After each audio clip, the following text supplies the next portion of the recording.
Hello friends, आपका स्वागत है मेरे यूट्यूब चैनल एफएमएस मेडीजी में। और मैं प्रदीप बामल आज आपको जो हमारा स्प्लिट एसी होता है, विंडो एसी होता है, उसके बारे में बताऊंगा। इसमें काफ़ी चीज़ें ऐसी हैं जो हम लोगों को नहीं पता होती हैं।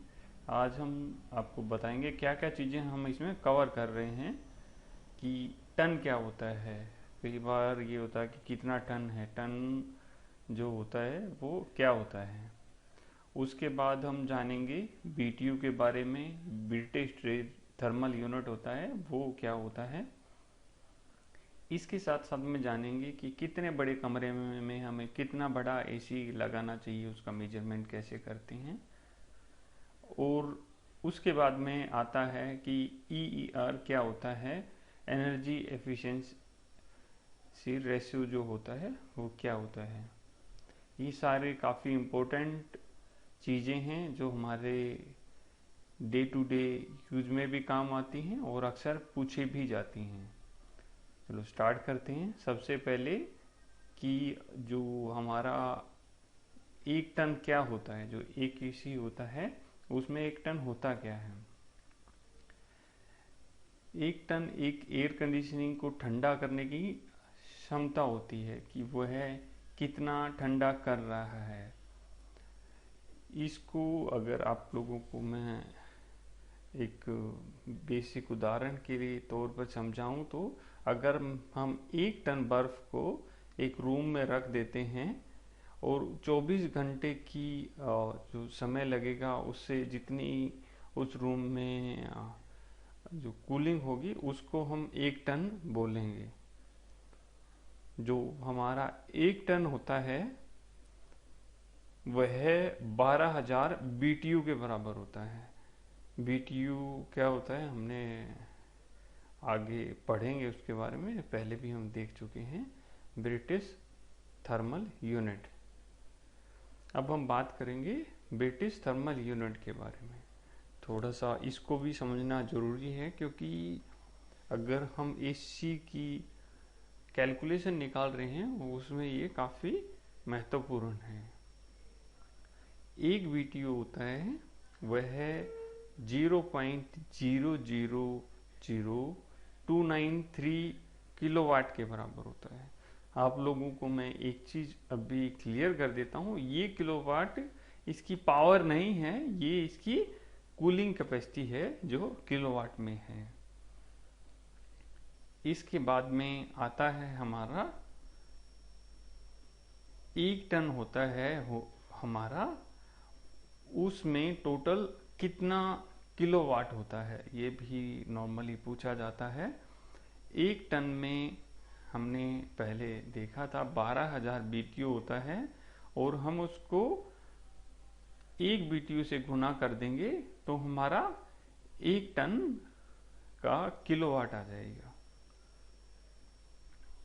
इसके बाद हम आगे बढ़ते हैं। हमें पता लग गया है कि एक टन में कितना बीटीयू होता है और उस बीटीयू से किलोवाट कैसे निकालना है।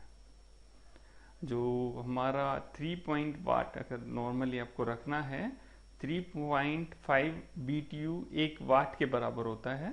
अगर आपको इतना कैलकुलेट नहीं करना है तो आप इसको भी अपने माइंड में रख सकते हैं और आप कैलकुलेशन कर पाएंगे। इसके बाद में होता है कि कितना बड़ा रूम है, उसमें कितना बड़ा एसी लगाएं। यह है आमतौर पर रहता है और सब लोगों को भी इसके बारे में नहीं पता होता है। इसमें क्या है कि जो हमारा एसी होता है, 1 स्क्वायर फीट का जो एरिया होता है उसको ठंडा करने के लिए 20 बीटीयू प्रति घंटा उसको खर्च करना पड़ता है। यह एक बेसिक यूनिट है।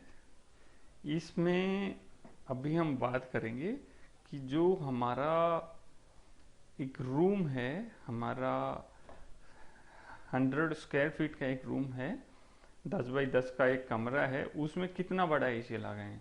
तो उसमें नॉर्मली हम एक टन का एसी हम लगा सकते हैं। इसमें थोड़ा छोटा भी लगा सकते हैं बट एक टन सफिशिएंट रहेगा। इसमें बड़ा लगाते हैं तो वो भी कैपेसिटी के अकॉर्डिंग सही नहीं है, वो पावर कंजप्शन ज़्यादा करेगा। इसके बाद में आता है कि जो हमारा 150 स्क्वायर फीट का रूम है उसमें कितना बड़ा लगाएं।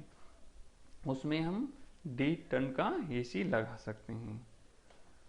उसी तरह अगर हमारा 200 स्क्वायर फीट का कोई रूम है किसी भी स्पेसिफिक साइज में, तो वहाँ कम से कम 2 टन का एसी हमें लगाना पड़ेगा।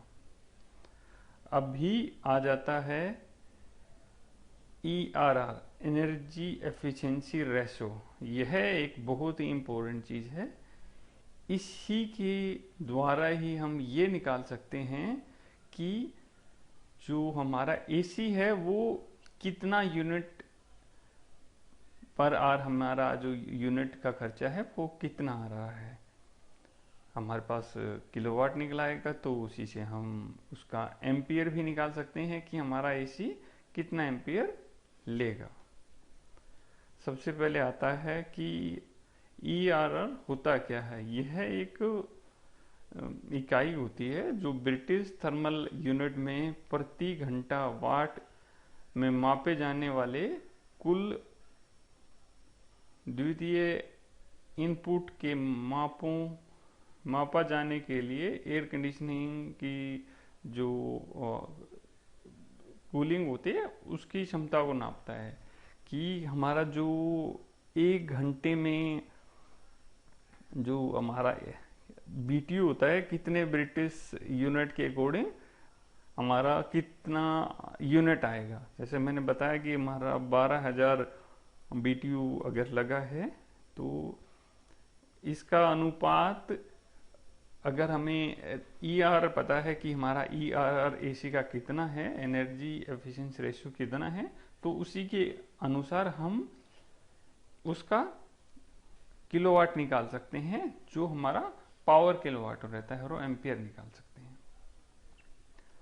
जो हमारा अधिकतर जो AC लगे रहते हैं, जितना अधिक ER रहेगा ना तो उसमें उसकी बिजली की खपत उतनी ही कम होगी। जैसे हम रेटिंग कहते हैं 2 स्टार, 3 स्टार, 4 स्टार, 5 स्टार, तो जितना स्टार रेटिंग ज़्यादा होगा उतनी ही उसकी ERR वैल्यू ज़्यादा रहेगी।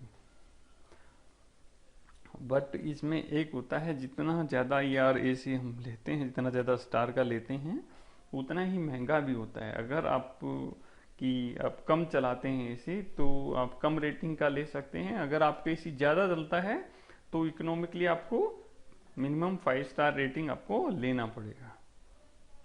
जो नॉर्मल ERR होता है नॉर्मल एसी का, वो कितना रहता है, 8.5 से 9 तक होता है। फ्रेंड्स, मैं अपनी अगली वीडियो में ERR के थ्रू आपको ये निकाल के बताऊंगा कि 1 टन का एसी होता है वो कितना किलोवाट लेगा, और जो हमारी अलग अलग रेटिंग रहती हैं वो कैसे पावर को सेव करती हैं। आई होप आपको मेरा वीडियो पसंद आया होगा। आपको पसंद आए तो इसको लाइक कीजिए, शेयर कीजिए और चैनल को सब्सक्राइब करना नहीं भूलिए। Thank you friends, thank you for watching.